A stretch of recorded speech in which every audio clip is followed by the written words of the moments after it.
Welcome to Education Today. My name is Marissa Yanez. I will be discussing with you related services.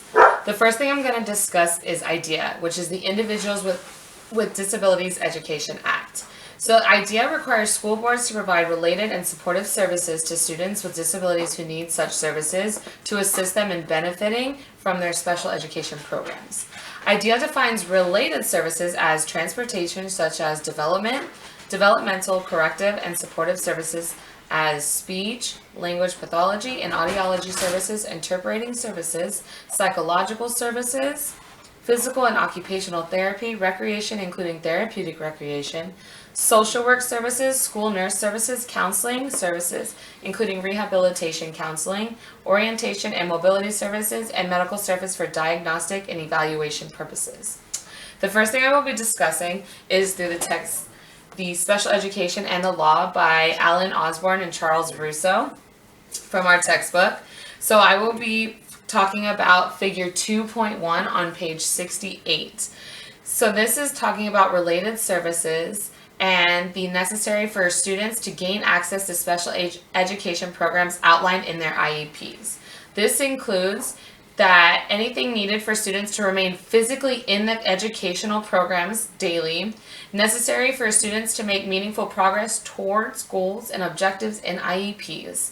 This also is progress toward goals and objectives of IEPs depend on the resolution of other needs. One other thing that it includes is transportation, which is also found on page 68. So IDEA says transportation embodies travel to and from school, between schools, and around buildings. Specialized equipment such as adapted buses, lifts, and ramps is required.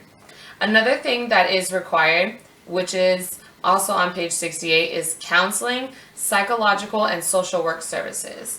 So IDEA regulations defines counseling as services provided by a qualified social worker, psychologist, and guidance counselor or qualified person. This also can include an outside vendor. This doesn't always occur, but it can if it's in the student's IEP. PT and OT is another one. OT services improve, develop, or restore functions, major impair, or lost through illness, injury, or deprivation to improve of students to perform tasks for independent function. OT is an occupational therapist. Next, I will talk about PT. PT is a physical therapist, which is services provided by a qualified physical therapist. Next is the school nurse services. Services performed by a qualified school nurse are designed to enable students with disabilities to receive their FAPE, which is a free and appropriate education. Now I will discuss the Irving Independent School District versus Tatro, which was one of the cases that I'm going to discuss. The two limitations: to be entitled to related services, a child must be disabled so as to require special education. Only services necessary to aid children with disabilities in benefiting special education must be preceded. Otherwise, a student will need a Section 504 if it is not in their IEP for their disability. So in this case, the court ruled that absent a disability requiring special education, the need for related service did not create an obligation under IDEA, and that school officials must provide only those services that are necessary to aid students in benefiting from special education. So basically what this is saying is that for a student, in order to get certain services in the classroom, it must be put in either a 504 or their IEP, and it must affect their disability.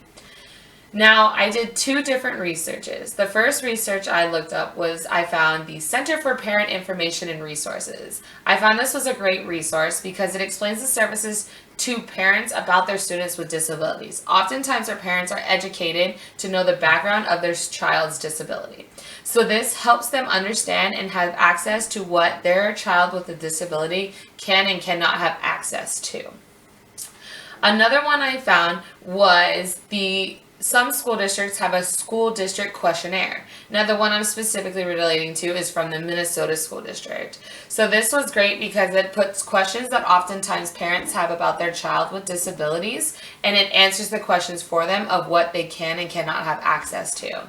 This is a great tool I think many districts should have, so that when parents have a child with a disability and are looking to seek an IEP or a 504, or when they do a revision of their IEP each year or the initial eval every 3 years, I feel that it is very important to have this access to parents so that they are able to see what they can and cannot have access to. In addition, for them seeking an advocate.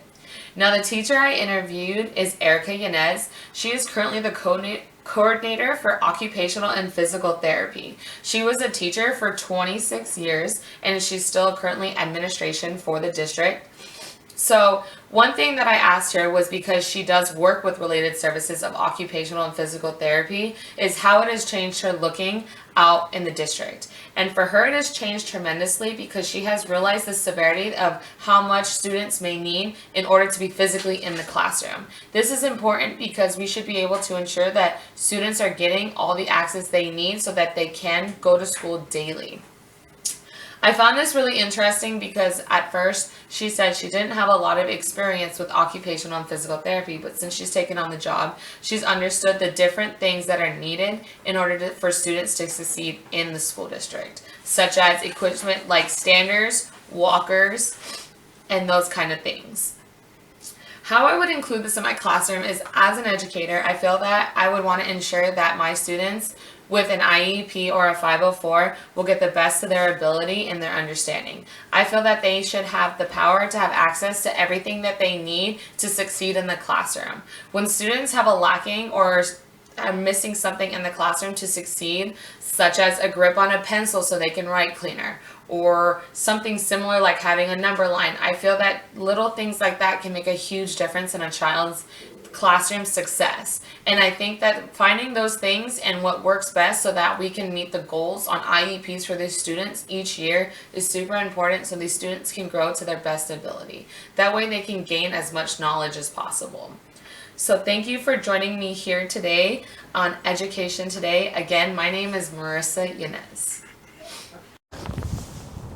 Thank you, Marissa. This is Terralyn Spears reporting for Education Today. So what if those related services that Marissa talked about are denied to the student? Now, IDEA section 300.320 4A states that related services rendered to the child should allow them to advance appropriately towards attaining the annual goals, be involved in making progress in the general education curriculum in accordance with paragraph of this section, to participate in extracurricular and other non-academic activities, and to be educated and participate with other children with disabilities and non-disabled children in the activities described in this section. So what happens when they're denied these related services? Well, it's been proven that when they are denied these related services with seclusion and restraint, it can cause them mental, emotional, and physical harm. In the court case Carrie K. versus State of California, the Marches Counseling and Education Program have been causing harm and distress to students for years through physical force and violation of FAPE. So with all the negative impact that denying students of related services, it's been shown that it can also cause educational deprivation, physical harm, psychological and emotional distress, extreme anxiety. So the plaintiffs showed that they did no longer received educational benefits from being denied related services through seclusion and restraint. They no longer wanted to attend school. They actually backtracked on all of their IEP goals that they had, and it was detrimental to those students. They are still trying to get over the distress and physical harm that they endured during the denial of related services. So it's been mentioned through Osborne and Russo that court cases have been proven to show denial of student rights if they do not have behavioral plan in place. And this can be done through creating a behavioral plan or a BIP in their IEP, and it should be discussed in detail with the IEP staff and group that includes the parent, special education teacher, general education teacher, any type of therapist, or any other related service that that student specifically needs.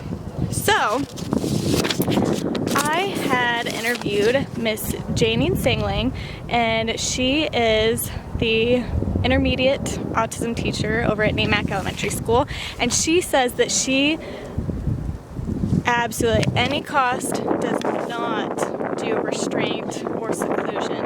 If anything, the most extreme that she will go is seclusion, which, as her description of it, is more like an exclusionary timeout. So she will remove the students from the classroom and keep the one in there that is having a escalation currently, and she will do anything possible to get that student to calm down, because denying that student of their FAPE is very vital and detrimental to them, so they don't want to do that. So another research that was done shows that the best way to care for students that are escalating is to make sure that there is a crisis plan, and there should be a team in the crisis plan that will come and help out with that child when they are escalating and having a hard time dealing with something. So another thing that was mentioned in research was showing that teachers should also have very well documented notes of what causes a student to escalate and the best way to deal with them. So those are all great things to make sure you keep tons of notes on, and keep trying different things. Keep trying anything else besides denying that student of their related services. All right, Marissa, thank you so much.